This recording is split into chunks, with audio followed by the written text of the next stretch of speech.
So Jamaica celebrates 62 years of independence with the King of Jamaica.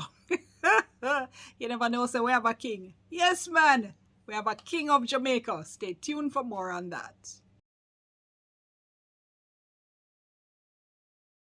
Thank you so much for joining me courtside. I'm Dion Jackson Miller. So when I say King of Jamaica, and when I say courtside, am I talking about the King's Courts or the courts of law? Well, maybe all of them, you know. So stay tuned. We're going to be talking a little bit about that and where we're heading with this King of Jamaica.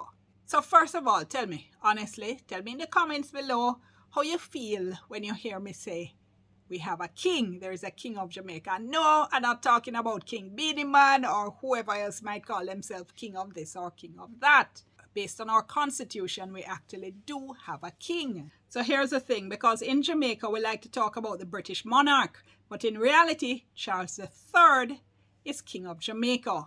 So here he is on his throne with his crown at one of his palaces. And yeah, I just wanted really to do this video for us to think about that fact that we're celebrating 62 years and yet we have been having this conversation for years as to whether or not we do want to remove whoever is a British monarch as our head of state.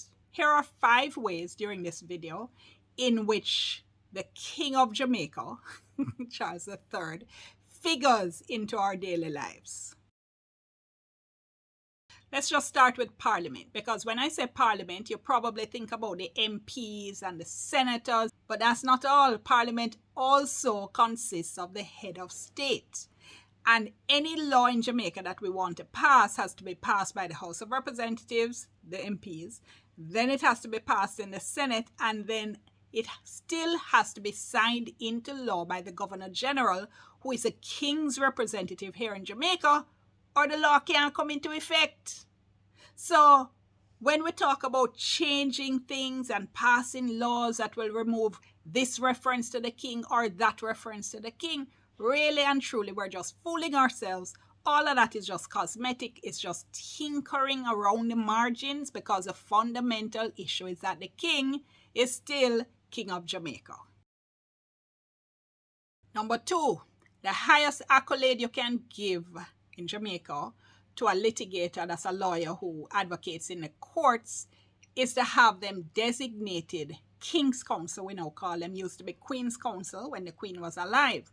And some of our well-known King's Counsel, you know them, for instance, Peter Champagny, there's Ian Wilkinson, who, by the way, was the person who called me to the bar and who I used to work with. We also have, for instance, Paula Llewellyn, she's King's Counsel, Valrenita Robertson. And the whole idea is that this designation means that this is a litigator lawyer who is at the top of his or her profession, right? But the designation, King's Counsel. So as a result, one of our very best, Dr. Lloyd Barnett, has never applied to become King's Counsel because he doesn't want that particular designation. Wouldn't it be nice if we removed the king and then came up with our own designation? So in Trinidad and Tobago, where they removed the Queen as head of state from as far back as 1976, they use the designation Senior Counsel. And it would be nice in particular to be able to see Dr. Barnett get that designation, you know, before he retires. We call our judges in the Supreme Court and the Court of Appeal lords and ladies. My lord, my ladies, how we refer to them as, perhaps I should say. Of course, that's something that comes straight from England and the nobility, where, you know, it was the lords who used to become judges. And, you know, the nobility as opposed to the commoners, which is where most of the rest of us would fall. When you look at other courts around the world, the Caribbean Court of Justice, judges they are referred to as Your Honor. In the United States, for instance, the United States Supreme Court, the Chief Justice is called Mr. Justice, the others are Justice or Your Honor. And again, if you look at courts around the world, a lot of them do use the designation Your Honor, which is something we use in our lower courts, the parish courts. And again, that's something I'd love to see change if and when we remove the king. Number 4, a lot of government land is referred to as crown land. And number 5 now, drum roll, wait for it, the official residence of the Governor General, who is the official representative of the King here in Jamaica, is King's House. Wouldn't it be nice again if and when we ever remove the king to rename that and call it something like, Hibiscus House or Hummingbird House, something Jamaican though is my point. What do you think? What would you love to see King's House renamed as? So the thing is, for years now, we've been talking about removing first the Queen and now the King as head of state. So, for instance, as far back as the 1970s, Michael Manley had said he hoped to see us move towards a republic, being a republic by 1981. That was over 30 years ago. Former Prime Minister P.J. Paddison is reported as having said at a PNP conference that he wanted to see Jamaica become a republic by 2007. And he's reported as saying, "I love the Queen dearly, but the time has come to have a head of state chosen by us." That was in 2003, over 20 years ago. Former Prime Minister Portia Simpson Miller, speaking at her swearing-in ceremony in 2012, also spoke about removing the Queen as head of state. She said, "I love the Queen. She's a beautiful lady, and apart from being a beautiful lady, she's a wise lady and a wonderful lady. But I think time come." That was, let's do the math, over 10 years ago. And then in 2022, Prime Minister Andrew Holness is famously reported as having said to the Duke and Duchess of Cambridge during a royal visit that we're moving on. We, meaning Jamaica, moving on from them, the royals. That, as I said, 2002, over 2 years ago.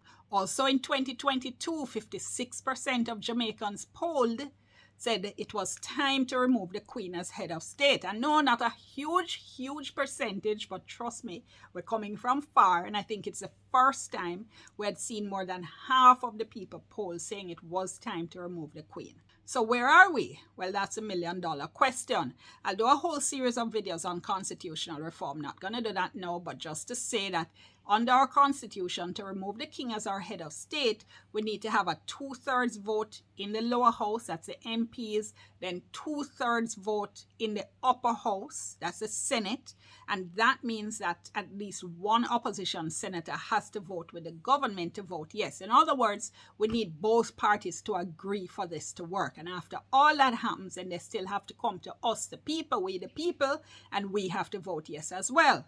Problem is, right now, the opposition is saying they're not going to be voting to remove the king unless we deal with the issue of removing the Privy Council as our final appeal court at the same time. Government had said they weren't going to deal with the Privy Council issue right now. They said deal with the issue of the king first, deal with making Jamaica a republic, and then we're going to deal with the Privy Council issue at a later date. Opposition said no, deal with it right now. So basically, we're at a stalemate, we're at a deadlock. Can that stalemate be resolved? Can the deadlock be broken? I'm absolutely sure it can be if both parties sit down and work out something. But will it be? That's another question. Right now, we're about a year ahead of before a general election is due. So both parties have already started posturing and campaigning essentially. And it doesn't seem to be a good time to expect any kind of compromise between the two. In 60 years of independence, actually, we've only managed one major reform of our constitution. That was in 2011 when both parties actually managed to agree to pass a Charter of Rights. Hallelujah! But that was it in over 60 years. And that took over 10 years. So to tell you the truth, I am pretty pessimistic. I don't expect any movement on this. I expect the King of Jamaica to be sitting on his throne years from now. So folks, happy independence. Let's celebrate 62 years of Jamaican independence, knowing that we are still in this position where we have this King of Jamaica. We don't see any way out right now. And look, on this one, I would so love to be proven wrong. PNP, JLP, me beg you no, prove me wrong. Get together, work out something. Let's get rid of the King of Jamaica. Let's move the King of Jamaica out of our constitution as our head of state.